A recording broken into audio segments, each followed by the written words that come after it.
Hello friends, আমার চ্যানেলে আপনাদেরকে স্বাগত। দেখুন আজকে বানাতে চলেছি গাজরের হালুয়া। দেখুন এই যে গাজর নিয়েছি, ছুলে নিয়েছি, ধুয়ে নিয়েছি, এবার ঘষে নিয়েছি, ঘি নিয়েছি, কড়াইয়ে ঘি দিয়ে দিলাম, গাজর দিয়ে দিলাম। আমার হাজব্যান্ড একটু হেল্প করে দিচ্ছে আমাকে, গাজরটা ভেজে দিচ্ছে। এই যে একদিকে গাজর ভাজা হচ্ছে,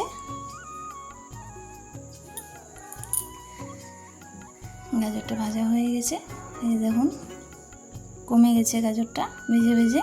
এই দুধ নিয়েছি, দুধ চাপিয়ে দিয়েছি উনুনে, দুধটা মরাতে হবে ফুটিয়ে ফুটিয়ে। এই যে এলাচ থেতো করে দিলাম, এলাচ দিয়ে দিলাম, দুটো তেজপাতা দিয়ে দিলাম।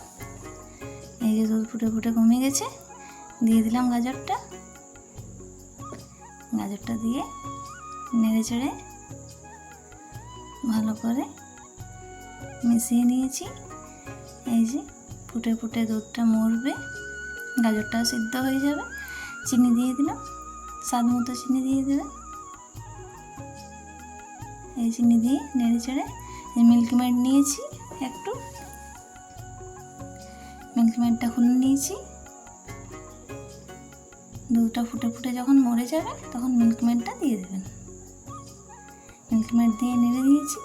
এই যে কাজু কিশমিশ ভিজিয়ে রেখেছিলাম, কাজু কিশমিশ দিয়ে দিলাম উপর থেকে।